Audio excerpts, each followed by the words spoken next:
పెహల్గాం ఉగ్రదాడి తర్వాత భారత్ పాకిస్తాన్ల మధ్య అయితే కనుక యుద్ధ వాతావరణం నెలకొంది. ఒక రకంగా చూస్తే మరోవైపు బార్డర్ దగ్గర అయితే కనుక పాక్ కవ్వింపు చర్యలకు పాల్పడుతూనే ఉంది. భారత్ ఎంత శాంతియుతంగా ఉన్నప్పటికీ కూడా తన కవ్వింపు చర్యలతో అయితే కనుక రెచ్చగొడుతూనే ఉంది. కాకపోతే భారత ఆర్మీ కూడా దానికి ధీటుగా సమాధానం చెప్తోంది. ఈ యుద్ధ వాతావరణము తీవ్ర ఉద్రిక్తతలు నెలకొన్న వేళ అయితే కనుక నిన్న అర్ధరాత్రి 1:44 ఆపరేషన్ సింధూర్ పేరుతో భారత్ పాకిస్తాన్ లోని 9 ఉగ్రవాద స్థావరాలపై దాడులు చేసింది.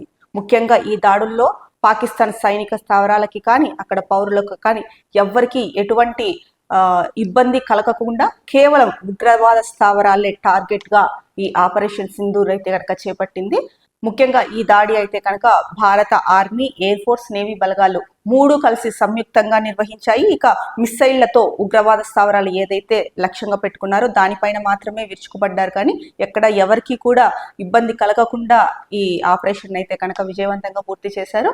ఇక పాక్ ఆక్రమిత కాశ్మీర్ తో పాటు పాకిస్తాన్ లోని ఉగ్ర మౌలిక సదుపాయాలు ఎక్కడైతే కనుక చేస్తున్నారో ఆ ఉగ్ర మౌలిక సదుపాయాలు వాటిని కూడా ధ్వంసం చేయడం జరిగింది. భారత్ పై సీమాంతర ఉగ్రదాడులకు కుట్ర పన్నినట్లు భావిస్తున్న మొత్తం 9 ఉగ్ర స్థావరాలు ఏవైతే ఉన్నాయో ఆ 9 ఉగ్ర స్థావరాల పైన కూడా ఆర్మీ దాడులు చేపట్టింది.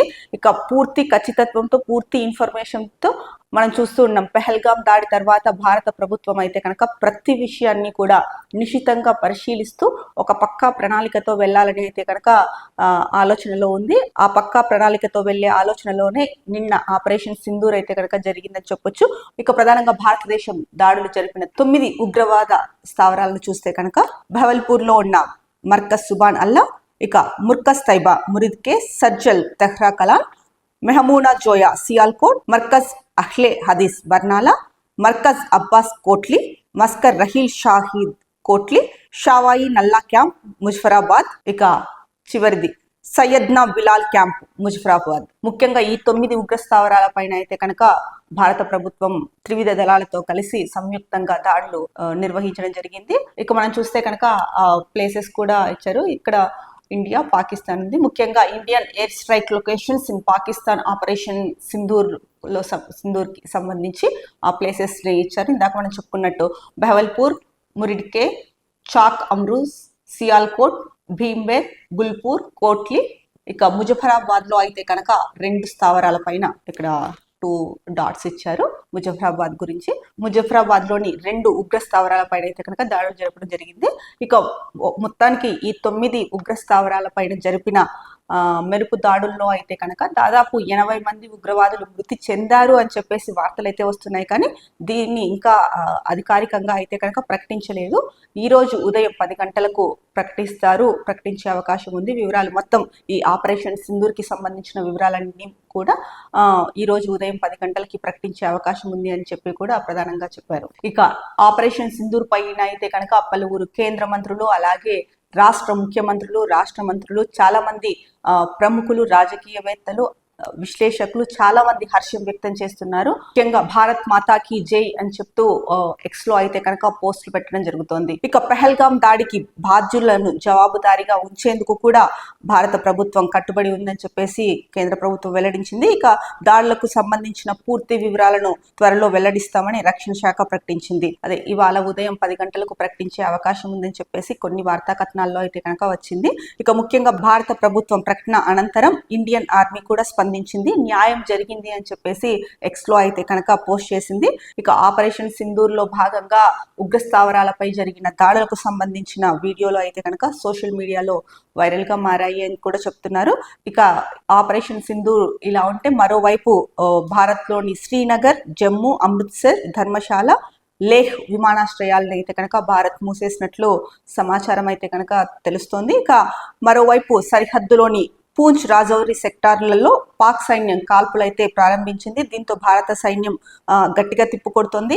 LOC వెంట ఇరు దేశాల సైనికుల కాల్పులతో ఉద్రిక్త వాతావరణం నెలకొంది.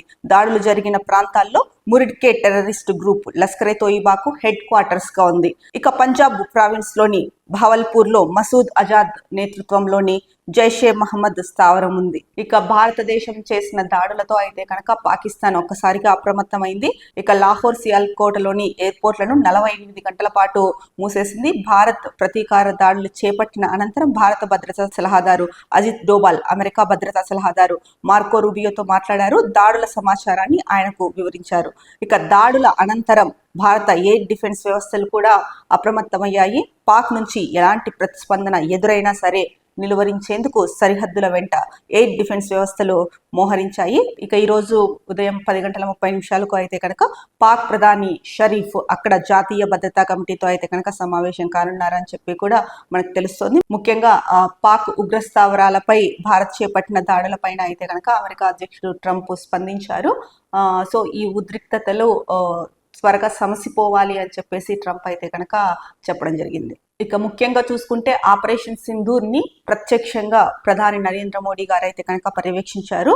ఉగ్రవాద స్థావరాల పైన అయితే కనుక భారతదేశం ఏదైతే ఆపరేషన్ సింధూర్ చేపట్టిందో దీని వివరాలను అయితే కనుక భారత ఉన్నతాధికారులు ప్రపంచ దేశాలకు వివరించారు. ఇక పాకిస్తాన్ లోని ఉగ్రవాద స్థావరాలపై దాడులు చేసినట్టు America, Russia, UK, Saudi Arabia, యుఏఈకి కూడా సమాచారం అయితే కనుక అందించారు. ఇక మెరుపు దాడులపై వాషింగ్టన్ డీసీలోని భారత ఎంబసీ ఒక ప్రకటన విడుదల చేసింది. పాక్ పౌరులు ఆర్థిక సైనిక స్థావరాలపై దాడి చేయలేదని కూడా స్పష్టం చేసింది. ఈ మేరకు అమెరికా విదేశాంగ శాఖ కార్యదర్శితో జాతీయ భద్రతా సలహాదారు అజిత్ డోబాల్ మాట్లాడారు. దీనిపైన ఆపరేషన్ సింధూర్ పైన అయితే కనుక పెహల్గాం దాడిలో మృతి చెందిన బాధిత కుటుంబ సభ్యులు అయితే కనుక సంతోషాన్ని వ్యక్తం చేశాయి. ఇక్కడ ముఖ్యంగా మనం చూసుకుంటే భారత ప్రభుత్వం ఉగ్రవాద స్థావరాల్ని మాత్రమే టార్గెట్ చేసి ఉగ్రవాద స్థావరాలు ఎక్కడున్నాయో వాటిని మాత్రమే ధ్వంసం చేసింది. ఇది భారతదేశం అంటే.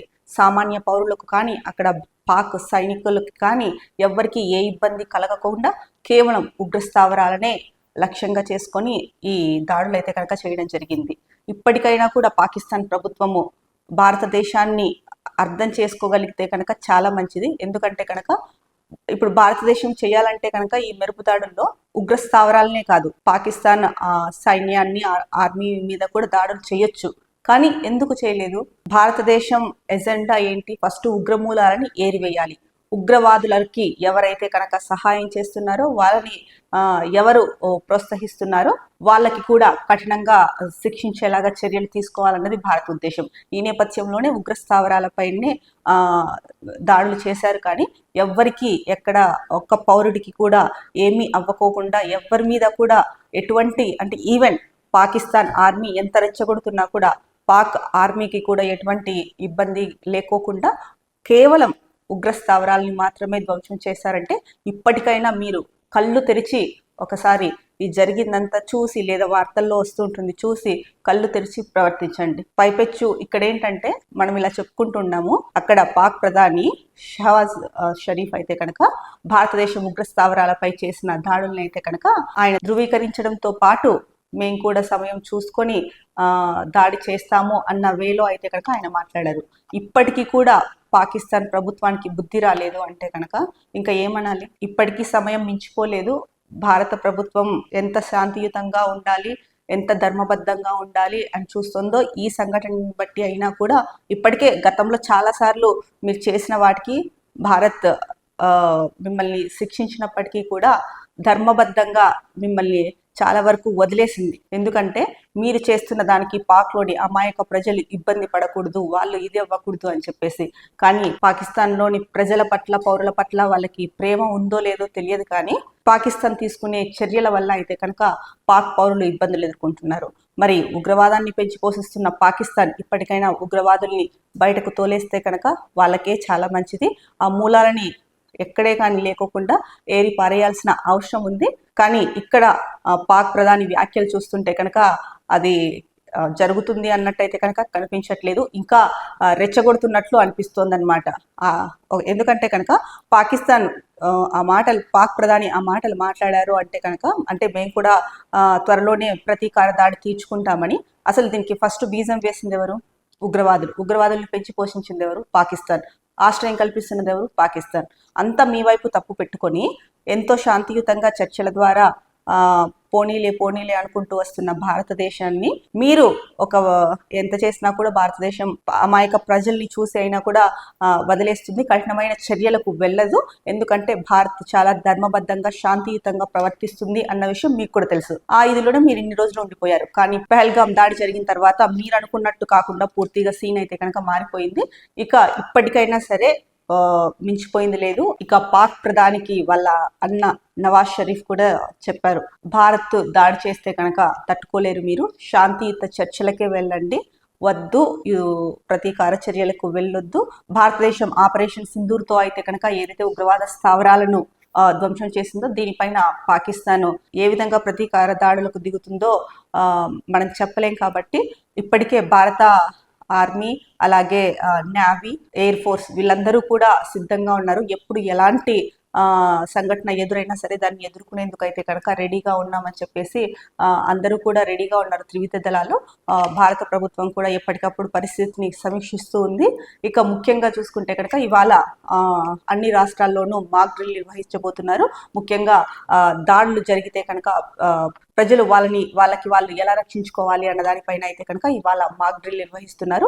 ఆపరేషన్ సింధూర్ కు సంబంధించిన పూర్తి వివరాలను అయితే కనుక 10 గంటలు లేదా 10:30 గంటలకు తెలియజేస్తారు అని చెప్పేసి ప్రధానంగా సమాచారం అయితే కనుక తెలుస్తోంది.